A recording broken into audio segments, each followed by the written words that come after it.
Listo, ahí ya está grabando. No sé si Gracias, usted Joaquín. puede, no sé si usted puede terminar la grabación. Si le da en el botón rojo, ¿puede terminarla? No me aparece para terminar nada.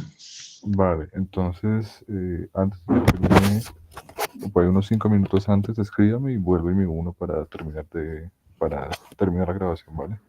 Está bien. Listo. Entonces, nada, desde el inicio. Hasta luego. Hasta luego. Bueno, ahora sí. Hola, Julián. Lo que apenas íbamos comenzando. Entonces, mm,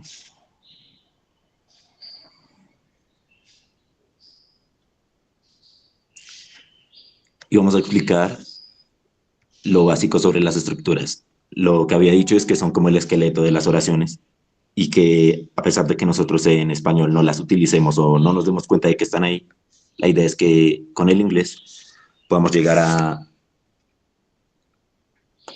que pase lo mismo, que para nosotros ya sean algo implícito y que no nos demos cuenta de que estén ahí, sino que directamente los utilicemos.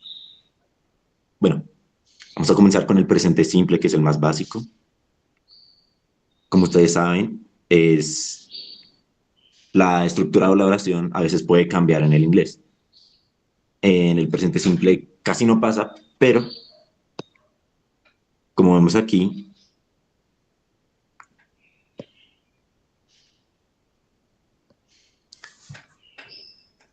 primero vamos a empezar con el sujeto, es decir, sobre lo que vamos a hablar.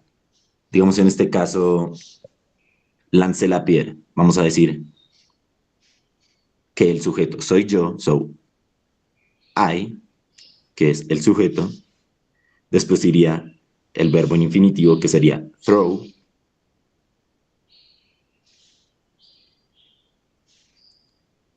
Y por último, el complemento, que sería the rock. Entonces esa es la forma más básica que tenemos en, en la estructura, que sería la del presente simple. Obviamente, también podemos hablar de las del negativo y el interrogativo, que únicamente cambian en que se les añade un verbo auxiliar, que es do o das. Ese do o das va a depender de qué sujeto estemos utilizando.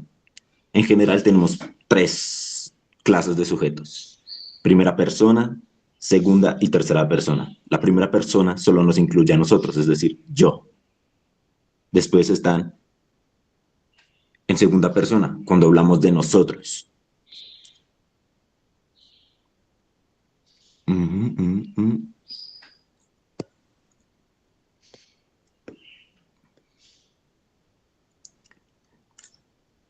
Ahora sí, cuando hablamos de nosotros, es decir, you. Y por último, están el resto. Bueno, aquí también iría they, ¿no? Que son ellos. Por último, en tercera persona estaríamos hablando de algo que ya no está cercano a nosotros o que directamente es un objeto. Entonces estamos hablando de he, she, it, y eso sería. Ahora, para estos dos, los primeros dos, utilizaríamos el mm, el do. Y para estos tres utilizaríamos el does. Estos verbos auxiliares van a repetirse mucho, no estos directamente, pero en general, en la gran mayoría de estructuras y cuando vayan a hablar y escribir sobre inglés, casi siempre el que va a cambiar va a ser el de estos tres, el de los sujetos en tercera persona.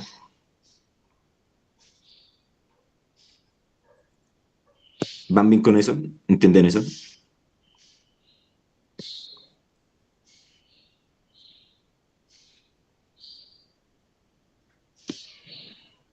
Bueno, entonces, lo que sigue aquí es, obviamente, que, como dije hace rato, si yo tiré una piedra, en negativo sería yo no la tiré. Entonces, diríamos tal cual, exactamente igual, el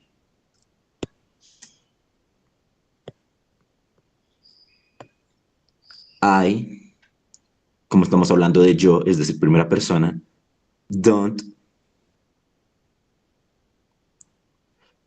que sería la contracción, aunque podríamos utilizar do, not, y después iría el verbo throw the rock.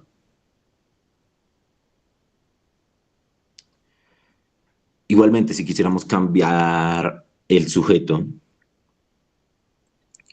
de I a, digamos, ustedes, sería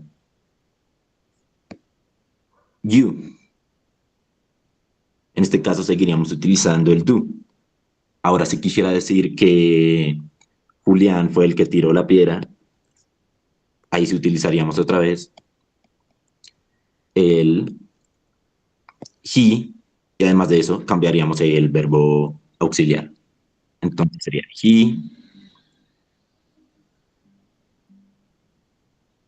doesn't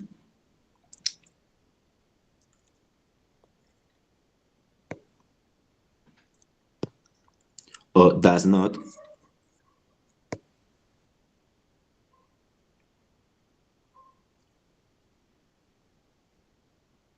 o does not throw the rock. Esto sería lo más básico para estos. Ahora, si quisiéramos hacerlo en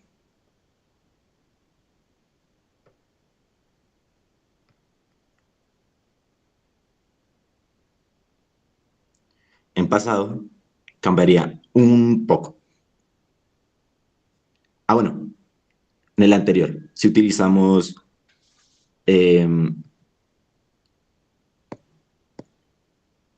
la tercera persona en afirmativo, tendremos que añadirle una S a los verbos. Eso es simplemente algo que sucede en el idioma. No hay una razón específica para ello, entonces simplemente va así. Entonces, en el caso de que Julián hubiese tirado la roca, deberíamos escribir he throws the rock.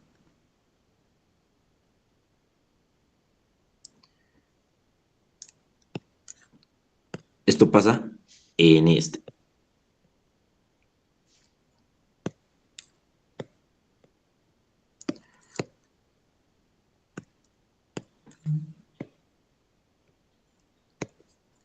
Entonces ahora seguimos con el pasado.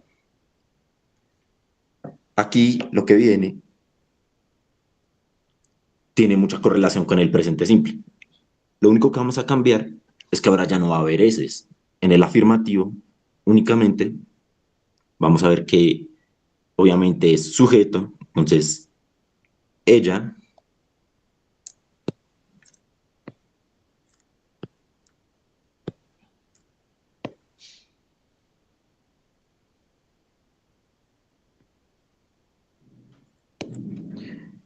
ella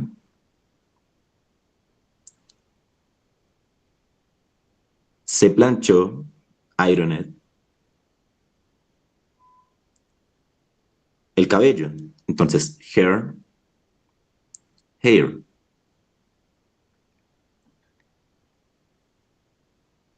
Como ahora estamos hablando de pasado, no hay ningún cambio en el verbo, además de obviamente que el verbo ahora está en pasado. En este caso, como es un verbo regular, solo le ponemos una ed. En el caso de que sea irregular, como could, pues could queda igual en todos los tiempos. Los verbos irregulares los tenemos que aprender o memorizarlos A mí no me gusta cómo dicen eso, entonces yo prefiero pensar que es más fácil ir hablando y que usted simplemente le salga, se acuerde de que ese verbo no se traduce de esa manera o no se dice de esa manera, sino que simplemente le salga, no tenga que estar pensando en ello. Entonces, en el resto, para el negativo y el interrogativo, el pasado, ya no vamos a estar cambiando el verbo.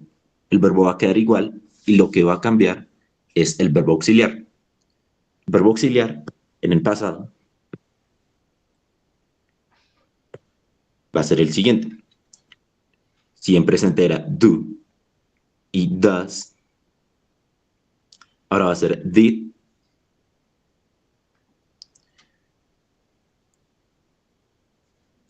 y nada más, va a ser did. En el caso de que quisiéramos negarlo, le sumaríamos la contracción que sería didn't. O también podríamos utilizar did not.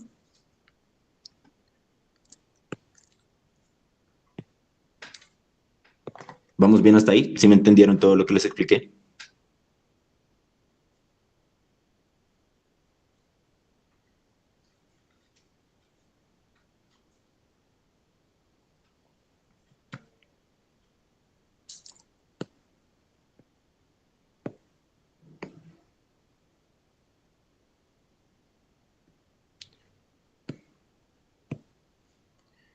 Bueno, entonces, ahora seguimos con el pasado continuo. Digo, presente continuo.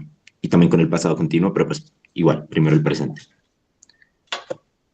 El único cambio que vamos a hacer aquí es que ahora vamos a estar diciendo, vamos a estar hablando sobre algo que se está haciendo en el presente. Podemos decir, estamos, so, we are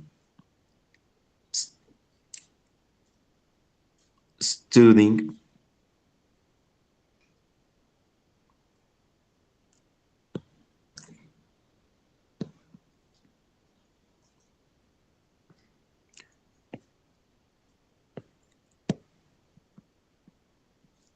for the exam o the test. Entonces, la estructura de esto sería obviamente el sujeto, el verbo to be, el verbo con gerundio y el complemento.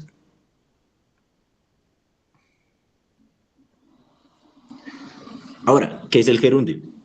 El gerundio en nuestro idioma sería el ando, endo, por ejemplo, caminando, nadando. Eso es el gerundio. Para el inglés solo se utiliza el ing.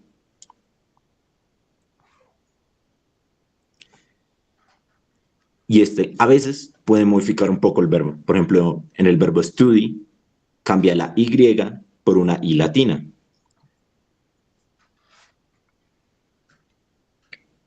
Ahora, si quisiéramos negar esto, lo que haríamos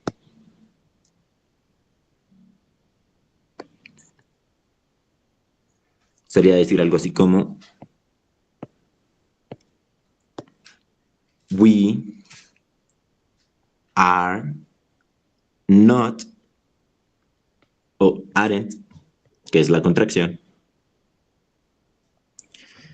studying for the test.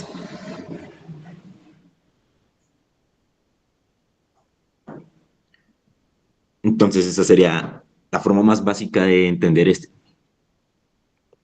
Ahora, si lo quisiéramos hacer para pasado, sería pasado continuo. Estaríamos hablando de yo,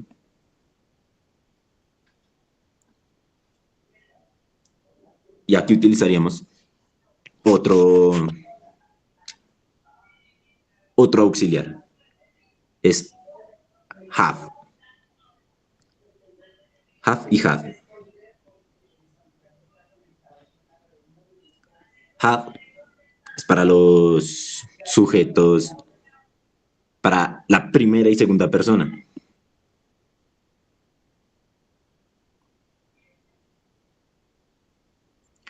Y el had es para la tercera.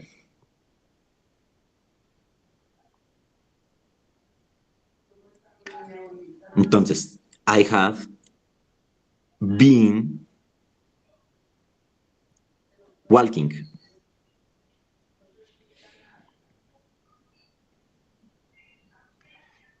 Esto traduce yo estuve caminando. El been, otra vez, es el verbo to be, pero está en pasado. Esta es la forma básica de decir los continuos, los gerundios en pasado. Y por último, vamos a estar hablando de los condicionales. Los condicionales, a muy grandes rasgos, son dos oraciones que son, digámoslo así, una preposición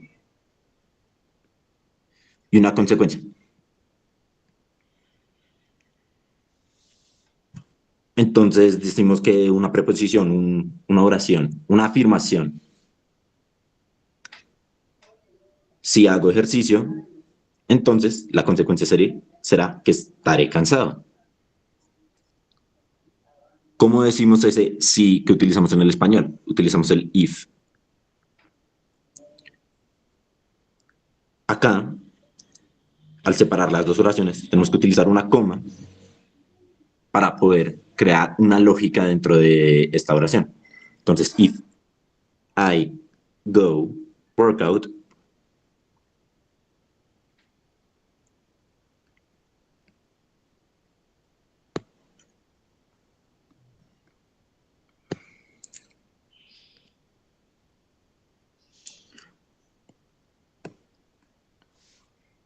I'll, que esta es la contracción, el completo sería I will be tired.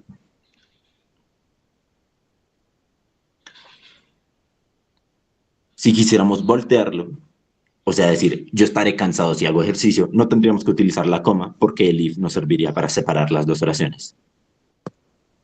Iría algo así.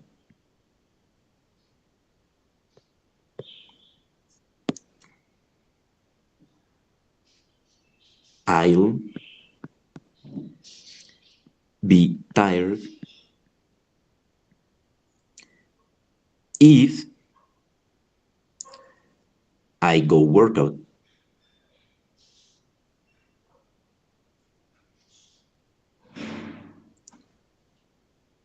Y esas son, digámoslo así, las estructuras o las oraciones que más van a utilizar y que son, en mi opinión, más importantes.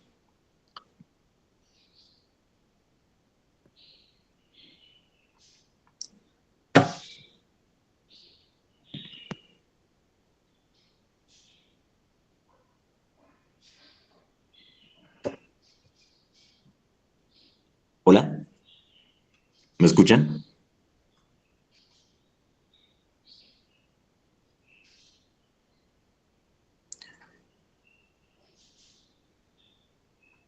Una pregunta. Eh, ¿Hace cuánto se me desconectó? Porque creo que yo hablando solo como 20 minutos.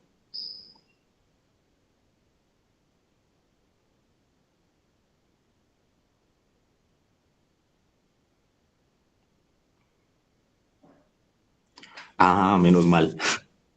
Bueno, entonces ya esta parte que pasamos ya es como la más teórica. Ahora quiero preguntarles, ¿tienen dudas sobre algún vocabulario en específico? Digamos, unas palabras que ustedes creyeran que fueran importantes o sobre algún tema en específico, para yo, para que podamos hacer una socialización sobre eso y aumentar nuestro vocabulario, porque obviamente uno no deja de aprender un idioma.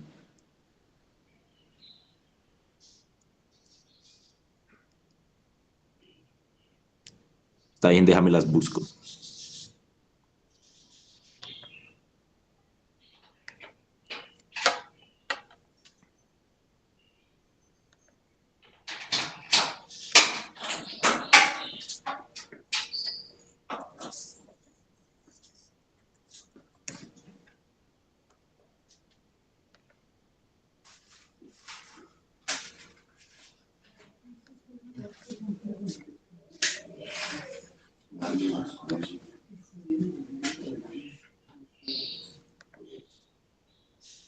Mm,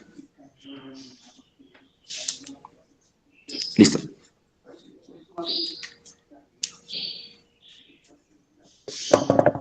Ah, estas palabras. Listo. Las conjunciones las utilizamos obviamente para unir oraciones o también para dar contexto sobre una oración. Por ejemplo,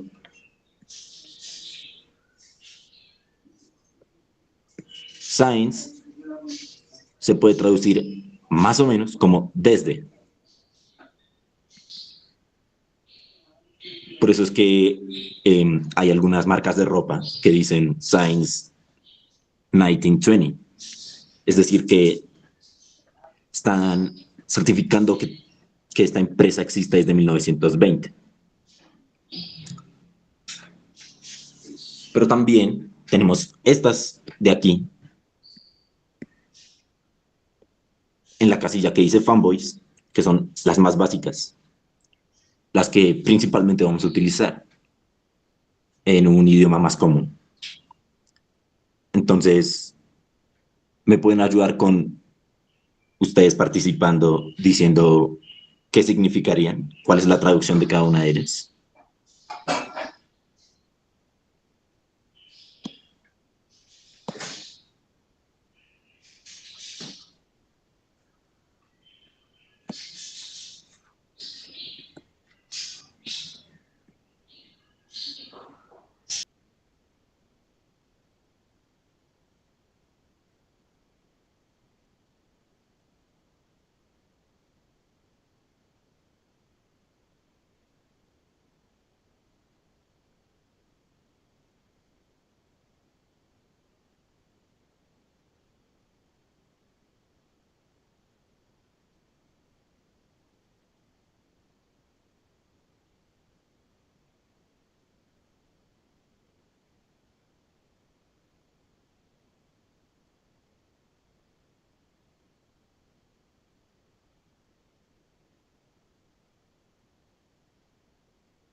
Pero esa última parte, la de que me ayudaran con la traducción de algunos de las conjunciones, de las más básicas que hay.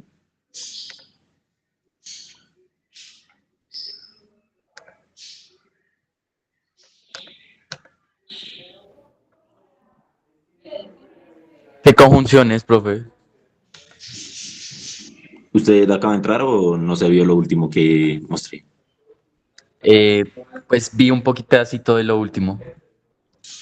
Ya vuelvo a abrir lo que estaba mostrando.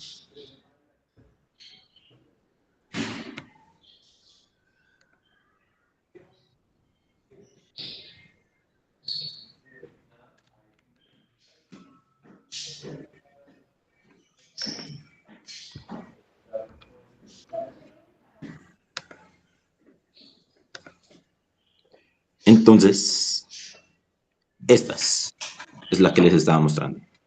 Ah, ok.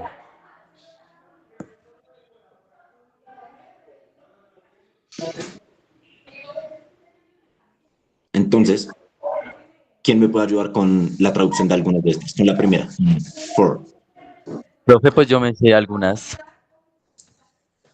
Sí, dime por favor.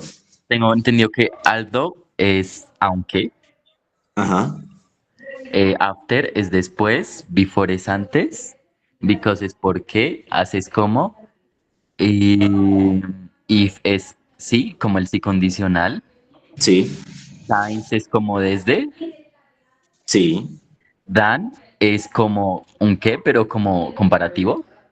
ajá, Eh, unless, no sé si sea a menos, algo así. sí, sí, Until es como hasta. ajá. When es cuando, where, donde, while, mientras. Y esas son las que me las sé. Bueno, entonces, estas que están aquí son las que principalmente más vamos a utilizar, porque son las más básicas y que principalmente ustedes van a utilizar para crear oraciones más estructuradas y lógicas. For es básicamente para. Entonces ustedes pueden decir, esperen un momento.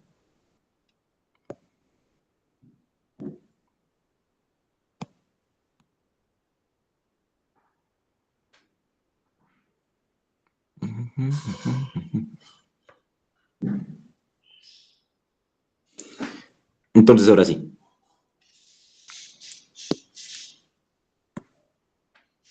las más básicas y que ustedes más van a utilizar van a ser esas tres, esas cuatro, perdón. Eh,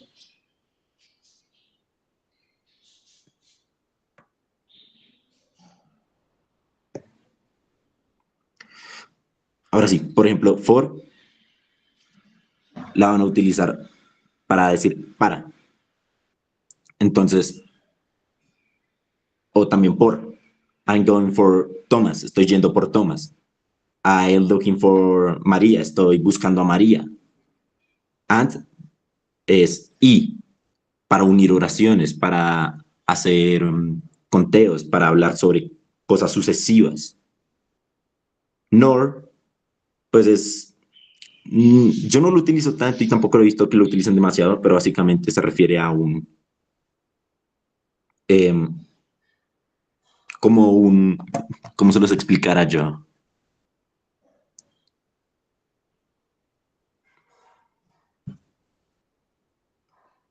Es un o, pero que excluye al siguiente, digámoslo de esa manera. Entonces, es como uno u otro, como si pusieran un slash, either or, pues ese sería el nor. But es para, or si es o, yet es todavía y so es entonces.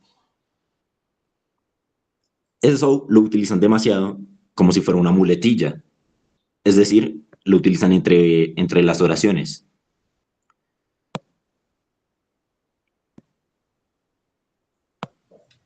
Lo utilizan entre las oraciones para poder juntarlas. Cuando uno se queda sin qué hablar, eso es lo que normalmente hacen. Como en el español, nosotros muchas veces en presentaciones nos quedamos pensando y decimos, ese sería el so para ellos. Aunque obviamente gramatical, en un sentido gramatical estricto, sería un entonces. Por ejemplo, están contando una historia, terminan una oración y dicen, so he was given to the Lord. Entonces, él fue llevado con el rey, con el Lord. Esa es la forma más utilizada de ese so. Después, también tenemos once, que significa una vez, in order that, en ese orden,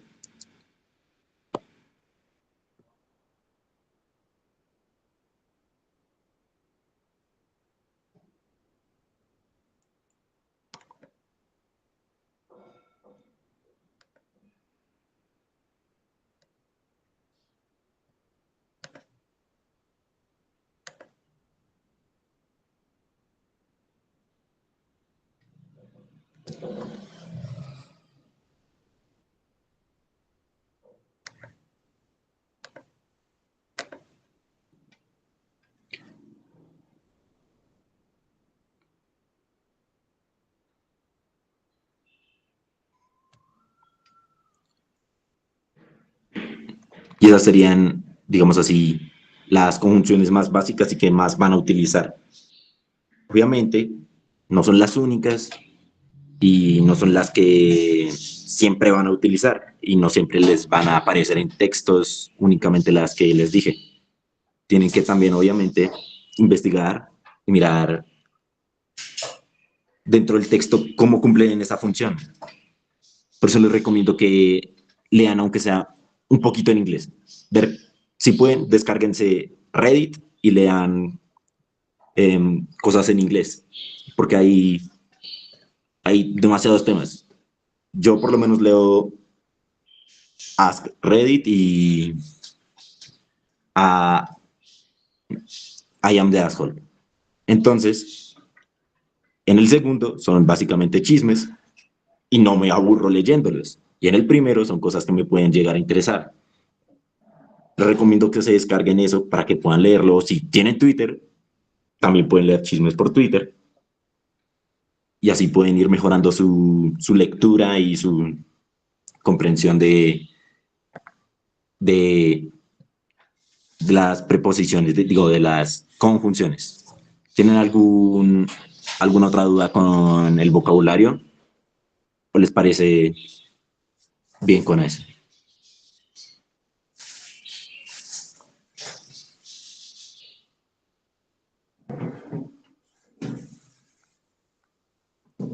¿No? ¿No hay ninguna otra duda sobre vocabulario?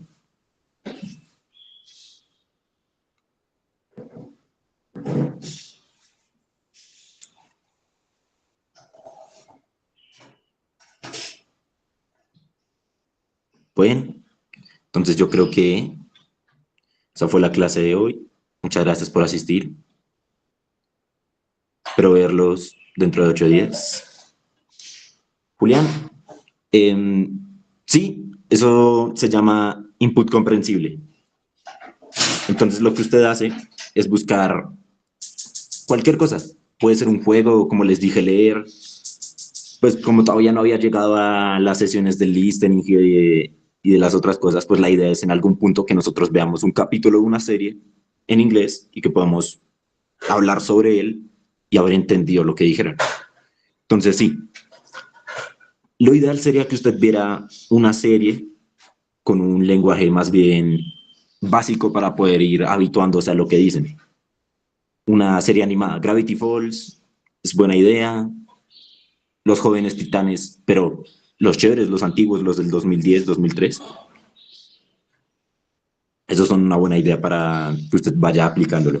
Si puede, obviamente, ponga los subtítulos en inglés. Si no, no hay problema con que los ponga en español, pero no sería de tanta ayuda como lo harían. La diferencia entre esos tres, speak, talk y say. Speak es cuando usted, en general lo utilizan para hablar sobre cuando usted es una persona que habla ese idioma en específico, digamos, de native speakers of English. Normalmente lo utilizan en ese. Say es cuando usted se refiere a algo que dice, algo que le está diciendo una persona, algo más cercano. Y talk es hablar en general. Usted puede decir, vi hablando a Pepito con Pepita. Ahí utilizaría el talk.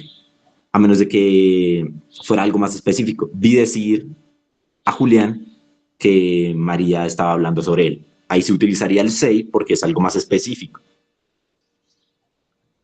¿Sí quedó resuelta tu duda?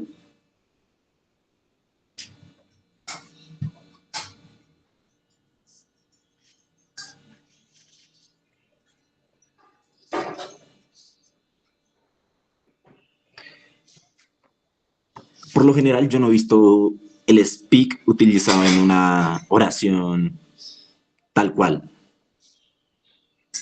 Lo más cercano que he visto es que el speak lo utilicen tal cual la oración. Uy, espere, me perdí. Ahora sí, que el speak lo utilizan más como si fuera la acción directa. Entonces, cuando usted le preguntan qué idiomas habla, por lo general usted responde con yo hablo, speak. Por lo menos yo hablo 2 idiomas, inglés y español. I speak 2 languages. Eh, entonces ese speak sería más que todo eso. También cuando le preguntan sobre cuál es el idioma de este país, usted responde con ellos hablan, speak. Por ejemplo, Francia hablarían francés. ¿Sí queda claro o todavía quedó con dudas?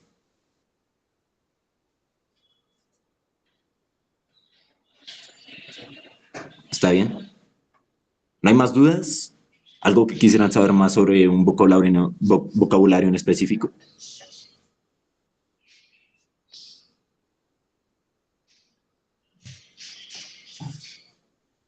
Entonces, muchas gracias. Yo creo que esa fue la clase de hoy. Muchas gracias por asistir.